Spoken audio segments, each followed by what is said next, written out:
লেবাননে হামলার পর ইসরায়েলের বিরুদ্ধে যুদ্ধবিরতি লঙ্ঘনের অভিযোগ তুলেছে ইরান। এর ফলে আবারও হরমুজ প্রণালী বন্ধ করে দেওয়ার দাবি করেছে দেশটির গণমাধ্যম প্রেস টিভি।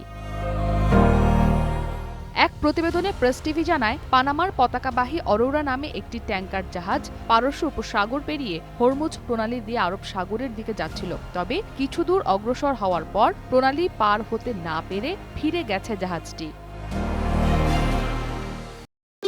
ভবিষ্যৎ হোক নিরাপদ, বিনিয়োগ হোক বিশ্বস্ত, আর আমার পছন্দ সল্ট বে।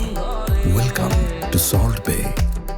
ইরানের Islamic revolutionary guard corps IRGC জানায়, লেবাননে ইসরায়েলের বড় ধরনের হামলার পর হরমুজ প্রণালীতে প্রথমে জাহাজ চলাচল ধীর হয়ে আসে, এরপর সম্পূর্ণ বন্ধ করে দেয়া হয়। জাহাজ চলাচল পর্যবেক্ষণকারী সংস্থা মেরিন ট্রাফিকের তথ্য অনুযায়ী বর্তমানে হরমুজ প্রণালীতে কোনো জাহাজ চলাচল করছে না।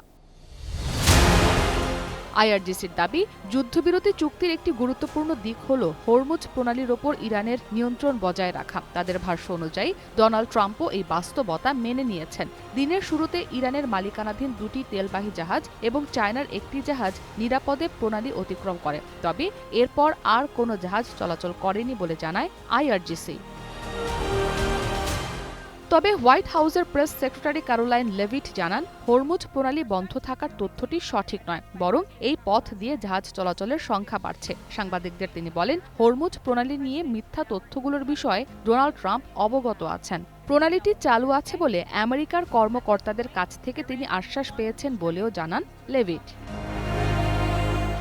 এদিকে হরমুজ প্রণালী বন্ধ থাকলেও জাহাজগুলোর জন্য বৃহস্পতিবার নতুন ও বিকল্প রুট ঘোষণা করেছে IRGCর নৌশাখা। AFPর প্রতিবেদন বলছে, মূল সমুদ্র পথে থাকা মাইন এড়িয়ে জাহাজ চলাচলের সুবিধা বিবেচনায় এই বিকল্প রুট ঘোষণা করা হয়েছে। স্থানীয় সংবাদ মাধ্যমে প্রকাশিত এক বিবৃতিতে হরমুজ প্রণালীতে বাণিজ্যিক জাহাজের প্রবেশ এবং সেখান থেকে বেরিয়ে যাওয়ার সুনির্দিষ্ট বিকল্প পথ নির্দেশিকা উল্লেখ করা হয়েছে। সেখানে বলা হয়েছে, যেসব জাহাজ হরমুজ প্রণালী অতিক্রম করতে চায় তাদের অবশ্যই IRGCর নৌবাহিনীর সঙ্গে সমন্বয় করে নির্দিষ্ট রুট অনুসরণ করতে হবে। IRGC ঘোষিত নতুন নৌ রুটে ওমান সাগর থেকে লারাক দ্বীপের উত্তর দিক দিয়ে পারস্য উপসাগরে প্রবেশ করতে হবে।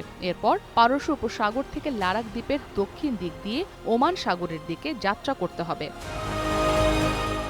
ইসরাত মুক্তি, ওয়ান ইন্টারন্যাশনাল ডেস্ক।